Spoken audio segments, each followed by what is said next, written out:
every year, I mean, we have academies in the school, which is something special. So we, as teachers, we are in charge of leading an academy of our choice. So we get to decide what type of curriculum or workshop we want to run. So this year I've decided to run a workshop out of my classroom. And it's something that I put together. We're not forced to do it. It's basically an interest. Student get a choice to pick which academy they want to go to.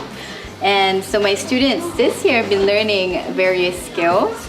It's been quite a challenge running a workshop in the classroom, but so far we've done a pretty good job teaching the kids the skills and how to measure, how to cut, and put together something from nothing into a beautiful little stool. So they have learned a proper placement on weight distribution on the stool. They've learned how to put cross braces together to strengthen the stool. And this they've done by themselves. They lead their own project. So as a teacher, it's difficult for me to fund my academy. So I've gotten quite a bit of help from generous donations and trying to keep this academy running. We've used reclaimed wood. We've also used scrap wood and scrap material. So this whole project right here is basically we're upcycling all the reclaimed materials. And the only thing that we would purchase for something, a project like this, would be the foam for the seat covers, and that's about it. Everything else is donated. I didn't think how well this was gonna take off. This was started off as a simple project that the kids could do by themselves. It remarkably went really well. During market day we had pre-made about 9 little stools, and we sold out within 20 minutes of selling them at market day. Because of the demand, we started taking orders, and now it's becoming quite a little business for these children to make stools and raise money for their academy to keep it running next year. So we're very excited. I took this project on, or this academy on, because I myself love doing woodwork.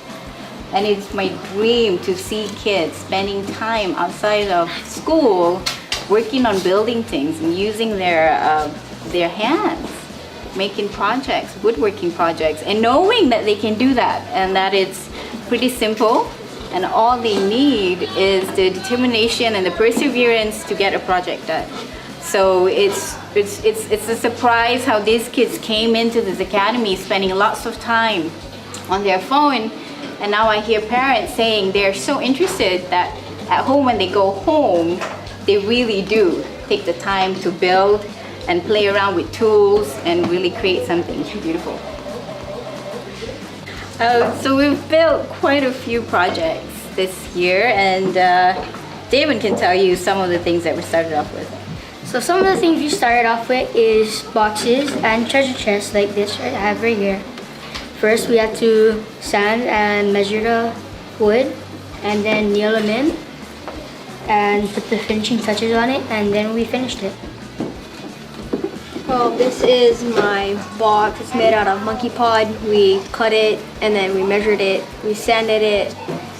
We put it together, and you could put stuff in like clay ornaments, and you could also put shellac on it to make it look nice and pretty. This right here is actually a toolbox. It's actually one of the first things we made in this academy. This isn't actually mine, this is my friend's Madison's. I would show you her, but she's working really hard outside.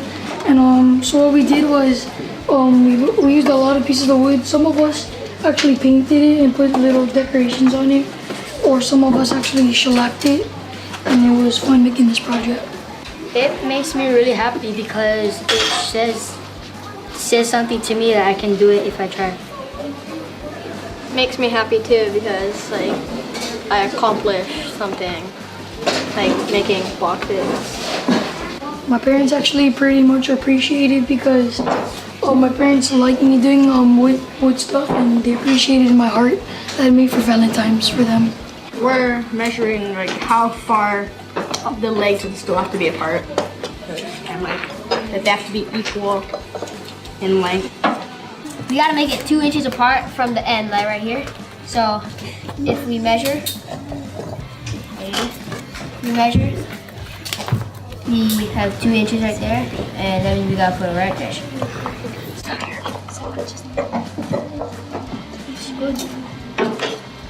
How long do you want to make, how far apart do you want to make? 7? Measuring is really important because you should measure more than you cut because you can only cut once.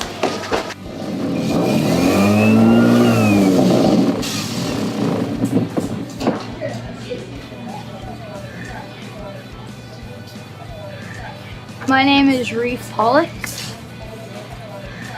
I go to Alua Elementary and I'm in 5th grade. Well, we get to make projects to like, for market day we sell stuff and we like create things for like our parents and stuff. And yeah. Our projects that we've been learning to make here, we start to bring them home and we make our projects at home. And then, so we don't have to bring them from school and we learn how to do it at home. My favorite hobbies are surfing and baseball. I like surfing at Glass Doors and Haleiwa.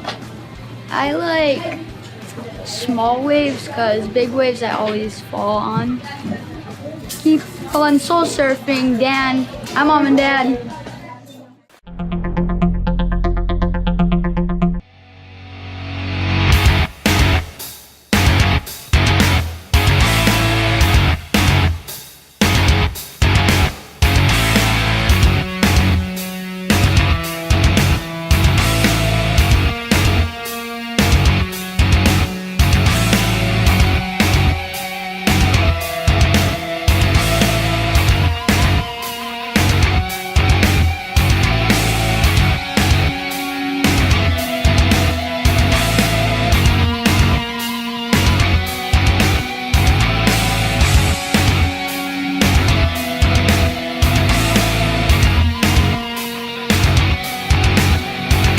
I'm a teacher at a local school here in Hawaii, and it's the blended learning school, so it's partially face-to-face and partially online. Mostly teach high school English classes. Yeah, so recently I did an assignment with the kids where we did a whole bunch of reading related to different impacts of technology, both positive and negative, and then students were asked to form their own opinions about the impact of the digital world, basically. And where we are and where we're headed. I think there's a mix. The way a lot of us feel, a lot of the kids felt that there's a lot of really strong positive effects of technology and being in the kind of world that they're living, but there are also some things that are drawbacks that related to things like focus and kind of the many distractions you can have because of the internet and issues around privacy and things like that, that a lot of the same issues that other people have with technology. I have 5 kids, so I definitely know the benefits of technology. It can definitely quiet a room sometimes, but we have some really strict rules around it. With the goal of trying to kind of teach responsible use and kind of positive use of it in social environments or not use of it in social environments. So like it's not at the dinner table, for example, and if we're all gathered together, it goes away, and we definitely don't bring it out of the house when we go to visit other people and things like that. And we have limits on the time of day and the amount of time they can have on it. And we're continuing to work on limits of what they see and don't see. That's probably the biggest challenge, is that you can only be so much of a filter with all of this stuff. The same way my parents had no idea what I was seeing on MTV, now it's gone to a whole other level. So yeah, with all of that, with these rules, you have to give them other things to do, and that's definitely one of the things we've pushed. And I mean, that's where the world happens, is when you're interacting with other people. So for us, that means surfing and soccer. My kids really like to skate, and we swim and just get out and enjoy being outside. Of course, I'm really grateful for my wife. I mean, it's a big challenge to raise kids, and especially in this current world we're living in, and communicating and continuing to figure that part out is really important. So yeah, I'm really appreciative of that. Hi, my name's Travis. I'm 9 years old and I go to a public school. There's a lot of electronics in the school. We have a computer lab, we have computers. Every single kid in our class has a computer. One of the games I like to play is Minecraft, where you can build houses, you can survive, you can fight other people, you can pretty much all the real things you do in real life. I'd rather be surfing than sitting at my house and playing video games. It's just more fun and you get to be with your friends and you're outside. I mean, I like to go surfing, skating, go to the skate park. I even ski in the winter. And yeah, I mostly like doing those things better than playing on the device. And right now I'm playing on an indoor soccer team. My dad's the coach of the soccer team, and we've won 2 games, we've tied 2 games, and we've also lost 1 game. But I have a lot of friends on my team that I know and are really cool, and just it's really fun playing soccer with other people. So my mom and dad encouraged me to go surfing, skating, and do all the other fun stuff I do instead of sitting inside and gaming. My advice would be for other kids to just go outside, have some fun, and stop being lazy.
My beliefs on digital gaming with my children are that they should not be gaming because they don't really need that. I grew up in rural Germany in a village, and it did me so good to be outside all day and kind of like farm country living in the US, I would imagine. And they zone out. They're not part of the family. They're not part of the community. They're getting sucked into something that scares me, and I am not old yet. Generation conflict. But I believe this is something that's unnecessary. It is. The only thing I used to shoot professionally, and the only thing it makes sense to play these kind of reaction games is to enhance your cognition. Yeah. So to have a faster trigger finger or something like that. But since they don't really do this, who cares how fast they can press a button or not? They need to go get out there. They need to play with their friends. They need to not turn out socially awkward and play with virtual characters all day and just create their own little world. We're talking just about gaming here, yeah? We're not even going into social media yet. Because that's a whole different story. Yes, I am against it.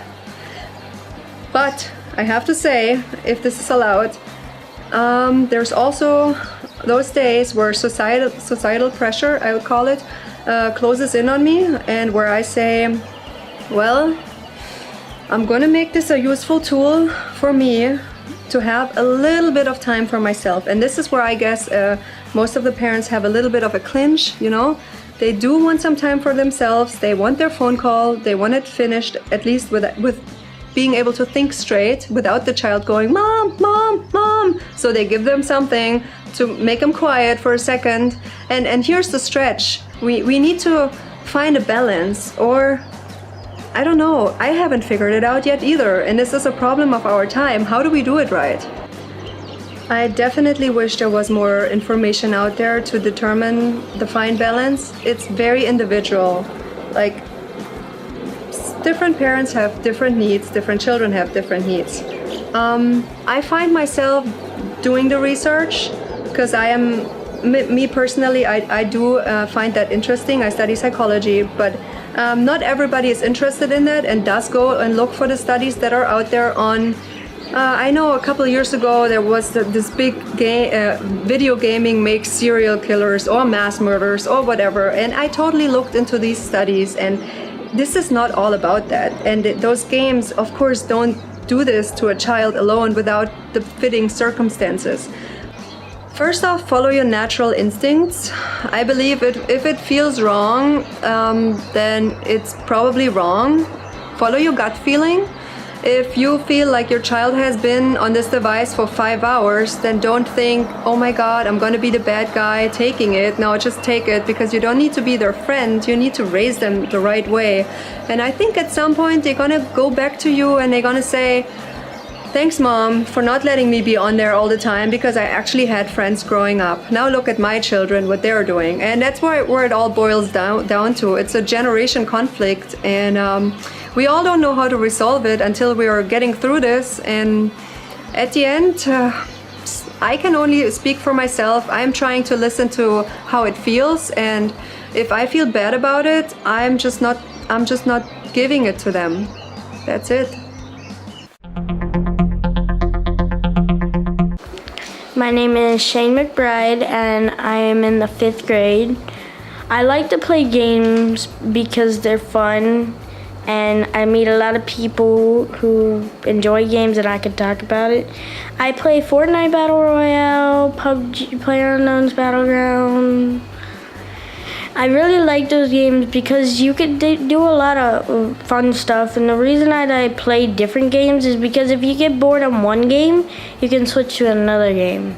If you're like, hey, I want to play a different game, then you could switch to different ones over and over and over, and you could keep playing them.